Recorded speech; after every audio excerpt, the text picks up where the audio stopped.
Apa kabar? Itu adalah kalimat pertama yang Argan ucapkan dengan penuh kerinduan ketika melihat Bunga menunggunya di kafe yang tak jauh dari kantornya. Baik. Tapi Bunga hanya menjawab datar. Kalimat Resti terus terngiang-ngiang di kepalanya. Mereka, dua orang terdekat, tega mengkhianatinya. Siapa yang tak sakit hati? Mau pesan apa? Tanya Bunga kemudian. Ini jam makan siang Argan. Meski ia kecewa, tapi ia tidak ingin sampai Argan melewatkan makan siangnya. Samain aja punya kamu. Di meja itu hanya ada jus alpukat kesukaan Bunga. Aku cuma pesen jus. Bunga sudah kenyang makan jajanan di luar. Ia belum lapar. Sejatinya ia juga malas makan sejak kehamilannya. Ia lebih suka makan jajanan daripada makanan berat. Kamu harus makan siang. Nanti mah kamu kambuh, ucap Bunga lirih. Ia tidak ingin perhatian, tapi kalimat itu meluncur begitu saja. Karena ia tahu Argan tidak boleh telat makan. Argan tak bersuara. Ia malah menatap penampilan Bunga yang jauh berbeda dari sebelumnya. Meski ia awam, tapi apa yang melekat pada tubuh mantan kekasihnya itu jelas bukan barang murah. Kenapa? Bunga akhirnya menyadari Argan yang menatapnya dengan tatapan entah. Ia tak tahu apa yang Argan pikirkan tentangnya. Kamu bahagia? Tanyanya dengan suara tercekat. Terlalu sakit melihat wanita yang 5 tahun membersamainya, menjadi semangatnya, kini telah menjadi milik pria lain. Menurut kamu? Tanya Bunga balik. Sepertinya kamu bahagia. Jujur saja, Argan tak ikhlas melihat kebahagiaan wanita yang ia cinta, tapi bukan dengan dirinya. Kamu sendiri. Gimana sama Resti? Sindir Bunga yang tak tahan lagi untuk menyimpan tanya tentang mereka. Resti. Kini Argan nampak bingung. Apa hubungannya sama Resti? Bukannya kalian bekerja sama untuk menyingkirkanku? Setiap mengingat itu, Bunga tak bisa menutupi kecewanya. Orang yang begitu ia percaya, punya hubungan di belakangnya. Maksud kamu apa, sih? Argan semakin tak mengerti. Ya, kalian saling mencintai, kan? Suara Bunga terdengar tak rela. Kenapa? Kenapa nggak jujur saja dari awal? Kenapa harus begini? Kamu ngomong apa, sih? Argan mulai kesal. Bunga yang mengkhianatinya, kenapa kini malah seakan menuduh dan menyalahkannya? Resti bilang kalian saling mencintai. Makanya kalian bekerja sama untuk menyingkirkan aku. Kalian ada andil, kan, di peristiwa malam itu yang membuat aku difitnah dan dituduh menjebak atasku sendiri. Aku nggak sangka kalian sejahat itu. Bunga meluapkan emosi yang telah lama bersarang di hatinya. Tunggu. Aku nggak ngerti kamu ngomong apa, sumpah. Aku sama Resti saling mencintai. Kerja sama. Omong kosong apa itu, Bunga? Argan mulai marah. Ia tak terima dengan tuduhan yang Bunga layangkan padanya. Resti sendiri yang bilang sama aku. Dan kamu percaya? Argan marah. Ia mengeluarkan ponselnya dan menyerahkannya ke Bunga. Bahkan chat wanita gila itu saja nggak pernah aku balas. Gimana bisa kamu menuduh aku begitu? Bunga membaca satu demi satu chat yang penuh rayuan dari Resti. Ia tak menyangka, mantan sahabatnya itu ternyata benar-benar gila. Resti membohonginya. Sebenarnya ada apa, Bunga? Argan menatap Bunga sendu. Setelah ia perhatikan, Bunga nampak tertekan. Entah karena apa. Dan ia butuh penjelasan. Jangan menatap istriku lama-lama. Suara dengan aura gelap itu menginterupsi dua insan yang duduk saling berhadapan itu. Bunga menoleh kaget. Tak menyangka kalau suaminya akan menyusulnya ke tempat ini. Begitupun dengan Argan. Pria itu juga sama terkejutnya. Kak, kenapa Pak Galaksi di sini? Bunga spontan memanggil Galaksi dengan panggilan lama saat mereka masih menjadi atasan dan bawahan. Dan nampak jelas Galaksi tak menyukai panggilan itu. Apa urusan kalian sudah selesai? Tanyanya yang sudah tak sabar untuk membawa istrinya pergi. Bukannya hari ini hari bebasku? Bunga kesal lagi.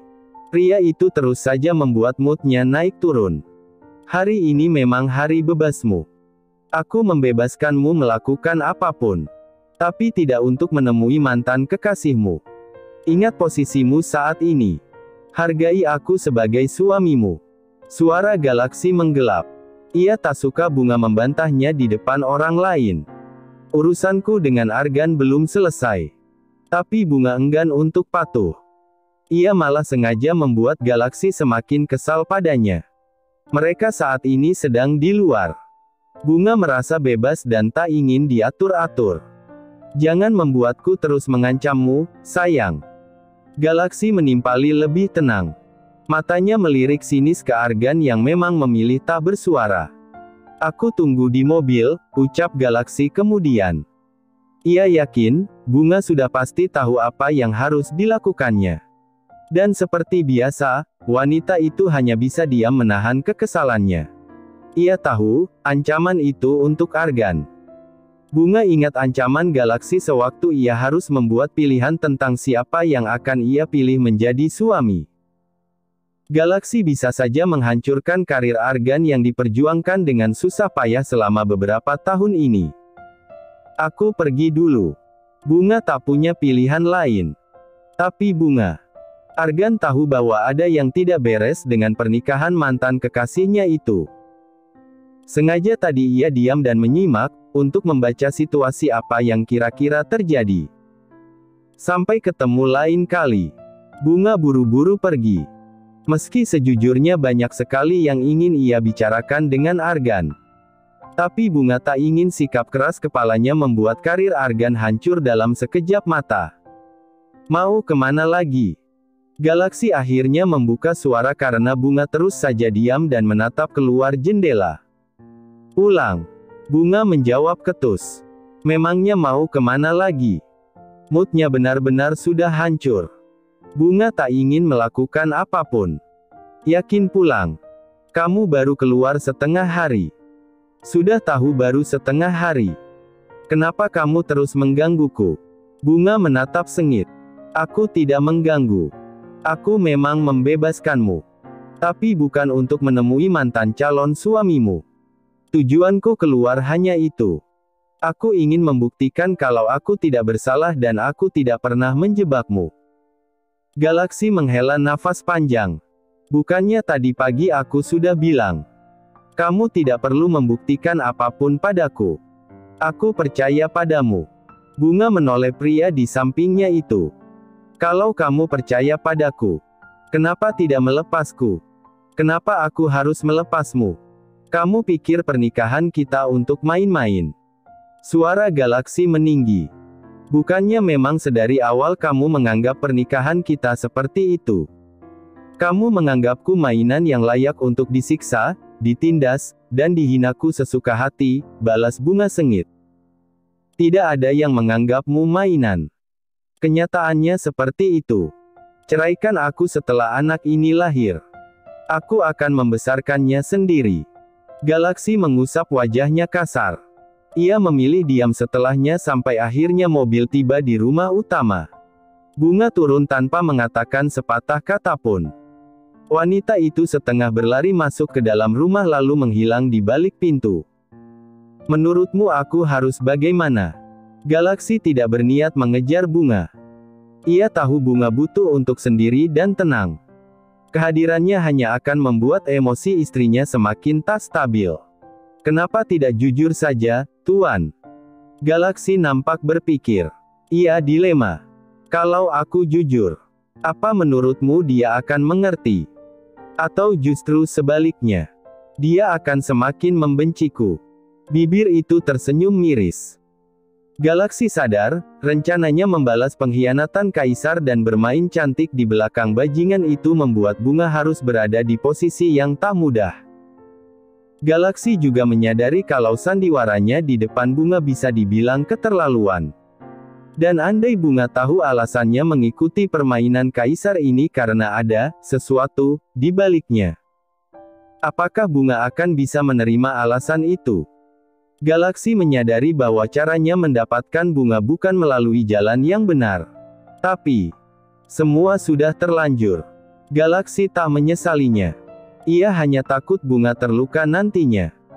Resti berdiri di depan unit apartemen tempat pertemuannya dengan Kaisar. Sejujurnya ia sedikit keberatan. Kenapa mereka tidak bertemu saja di kafe? Bukan malah di apartemen seperti ini.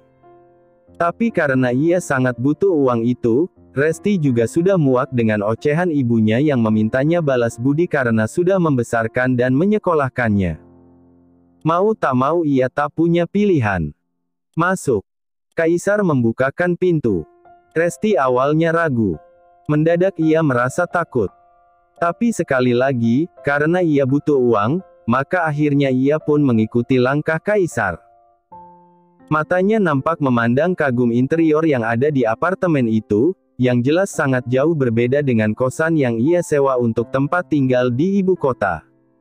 CKLEK. Resti menoleh kaget pada pintu yang menutup. Silahkan duduk. Tapi kalimat Kaisar yang terdengar ramah mengalihkan kecurigaan Resti tentang pintu yang menutup. Ia pikir, wajar saja kalau pintu ditutup. Secara ini di apartemen, bukan di rumah kampung. Mau minum apa? Kaisar menawarkan dengan ramah. Nggak usah repot-repot, Pak. Resti juga akhirnya bisa bersikap lebih santai. Tunggu di sini dulu. Kaisar lalu berlalu untuk membuatkan tamunya minuman. Ya, sebelum mengantarkan kecoa pengganggu itu ke neraka, tak ada salahnya ia suguhkan dulu minuman yang menyegarkan. Tak butuh waktu lama, Kaisar membawa segelas orange juice ke depan. Silahkan diminum. Lagi-lagi karena pembawaan Kaisar yang santai membuat Resti tak menaruh curiga sedikitpun. Terima kasih, Pak. Wanita itu bahkan langsung menghabiskan minumannya sampai tandas sambil sempat-sempatnya mengagumi pria di depannya. Kaisar memang memiliki pesona yang tak main-main. Jadi tak heran kalau para wanita banyak dengan mudah jatuh hati padanya. Terlebih perlakuannya juga lembut, romantis, dan penuh perhatian. Tanpa mereka tahu bahwa itu semua hanya topeng belaka. Jadi, kamu butuh uang 80 juta. Iya, Pak. Saya sangat butuh uang itu untuk membayar hutang ibu saya, jawab Resti jujur. Ia bahkan memasang wajah memelas. Saya nggak bermaksud memeras Bapak. Saya cuma nggak tahu harus pinjam ke siapa lagi kalau bukan sama Pak Kaisar. Saya tahu, Pak Kaisar pasti mau membantu kesusahan saya. Begitu. Kaisar nampak menyeringai ketika melihat obat tidur yang ia campurkan ke minuman wanita itu mulai bereaksi. Terlihat Resti mulai gelisah. Kok? Saya tiba-tiba mengantuk, ya, Pak. Gumamnya bingung. Karena saya kasih obat tidur di minuman kamu. Kaisar menjawab pertanyaan Resti dengan tenang. Jangan lupakan seringai licik di sudut bibirnya. Oh, obat tidur. Mata Resti yang mulai berat nampak membola. Tapi rasa kantuk itu menyerangnya hebat.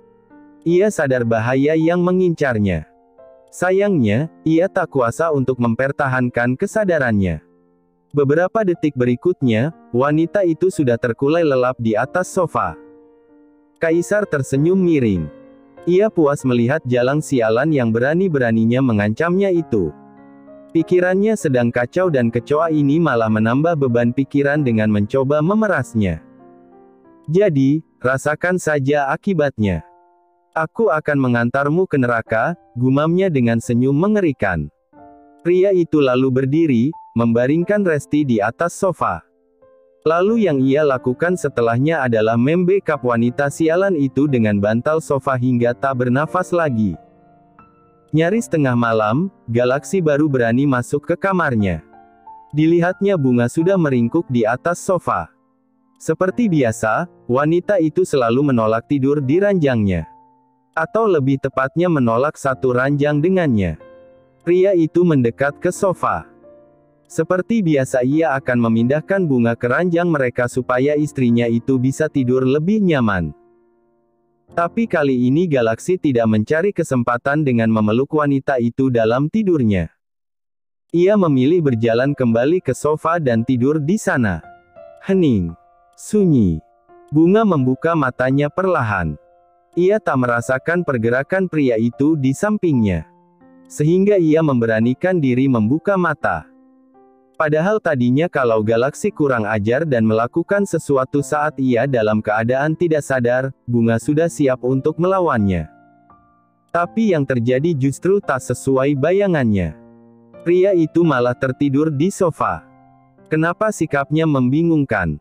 Gumamnya yang semakin dibuat tak mengerti dengan tingkah suaminya itu. Bunga merubah posisinya. Tapi dipikirkan seberapapun juga, ia tak menemukan jawaban kenapa pria itu terkadang baik lalu kemudian bersikap kejam padanya. Buatkan aku sarapan. Pagi harinya mereka bangun tidur dengan tenang dan tanpa banyak perdebatan. Tapi sama sekali tidak ada percakapan. Bunga masih memasang wajah masam. Hingga akhirnya Galaksi yang memulai bicara. Buatkan apa saja, ucapnya lagi sambil berlalu ke kamar mandi. Bunga tak menjawab. Hanya saja ia tak membantah. Ia hanya merasa heran. Rupanya hari ini tak ada drama lagi dikurung di dalam kamar. Meski entah nanti. Aku masakin saja masakan kampung, gumam Bunga yang masih kesal dengan kejadian kemarin. Ia sengaja ingin membuat Galaksi marah. Setibanya di dapur, Bunga memilih sayuran apa yang hendak ia masak. Hingga ia menemukan sayur bayam, tempe, dan ikan asin. Bunga tahu ikan asin ini pasti punya Big Mimi. Pas awal-awal di sini, ia sering melihat Big Mimi menggoreng ikan asin. Tapi pikirnya tak masalah ia pakai dulu untuk mengerjai suaminya. Nanti ia tinggal bicara dan menggantinya pada Big Mimi. Intinya Bunga sengaja ingin membuat makanan yang sangat sederhana. Terserah suaminya itu mau makan atau tidak. Tadi juga bilangnya apa saja. Berarti terserah dirinya. Nyaris 1 jam berjibaku di dapur, makanan itu akhirnya tersaji di meja. Jangan lupakan sambal terasi dengan baunya yang menyengat. Senyum Bunga mengembang. Ia membayangkan pria jahat itu akan melotot dan mengumpatinya. Mungkin. Tapi Bunga tak peduli. Memang itu yang diinginkannya. Ya ampun, Bunga. Kamu masak ini buat Tuan Galaksi. Tika melongo. Seperti biasa, manusia julid itu langsung kepo dan mengoceh. Kalau iya memang kenapa? Bunga menjawab santai. Dasar nggak waras. Siap-siap aja muka kamu yang jelek itu disiram kuah sayur bening kamu yang deso ini, cibir Tika. Tak ada potongan ayam goreng atau ikan goreng. Sungguh ini makanan rakyat jelata. Bunga memilih tak menanggapi. Ia sibuk membereskan perkakas dapur yang kotor sambil menunggu suaminya turun. Hingga, tepat ketika ia menyelesaikan pekerjaannya, pria yang sudah sangat ia tunggu-tunggu itu tiba juga di meja makan. Bunga menahan senyumnya. Seperti yang ia duga, suaminya itu menatap meja makan dengan tatapan yang takjub. Dalam tanda kutip tentunya. Galaksi menarik kursinya lalu duduk. Kita makan bersama. Pria itu menoleh ke Bunga yang sedari tadi mengawasi. Wanita itu sempat menahan nafasnya sejenak. Ia yang membuat masalah, tapi nyatanya perasaan takut itu tetap saja ada. Mungkinkah ia akan disiram kuah bayam? Pikirnya yang terngiang perkataan Tika tadi. Duduk, titahnya lagi karena Bunga malah berdiri tak jauh darinya. Kamu mau makan satu meja denganku? Tanya Bunga memastikan. Karena terakhir kali ia mendengar kalau mereka tidak selevel untuk duduk dalam satu meja dan makan bersama. Ambilkan nasi untukku. Bunga masih tak memahami apa arti lirikan mata itu. Tapi ia tak membantah. Bunga melayani suaminya makan layaknya seorang istri yang baik dan penurut. Lalu setelahnya ia pun mengambil nasi untuk dirinya sendiri. Sesekali Bunga melirik suaminya yang menyantap sarapannya dengan tenang. Tidak ada protes. Pria itu makan dengan lahap. Bahkan juga nampak menikmati ikan asin juga sambal terasi buatannya tanpa ada protes sama sekali. Kenapa dia? Bunga bertanya-tanya dalam hati. Sewaktu ia membuat soto ayam saja, ocehannya sudah seperti orang kerasukan setan. Sekarang ia suguhi sayur bening dan ikan asin, malah kalem-kalem saja. Kalau kamu ada keperluan di luar, bilang saja pada Kandung. Sopirku itu akan mengantarmu kemanapun kamu mau, ucapnya setelah menyelesaikan sarapan paginya. Bunga yang baru saja menyuapkan kuah bening ke mulutnya bahkan nyaris tersedak mendengar kalimat ajaib itu. Aku boleh keluar? Tanyanya memastikan. Ya. Dengan catatan kamu sudah harus ada di rumah sebelum jam makan siang. Jangan lupa masak sesuatu yang enak. Karena aku akan makan siang di rumah, ujarnya datar. Makan siang di rumah. Kali ini Bunga benar-benar takjub. Setelah sarapan sederhana ini, pria itu masih ingin makan siangnya darinya juga. Sebenarnya dia ini kenapa? Tumben sekali dia menjadi jinak hari ini. Batin Bunga terus bertanya-tanya. Apa yang dia rencanakan? Aku tidak merencanakan apapun. Jadi nikmati harimu dengan bahagia.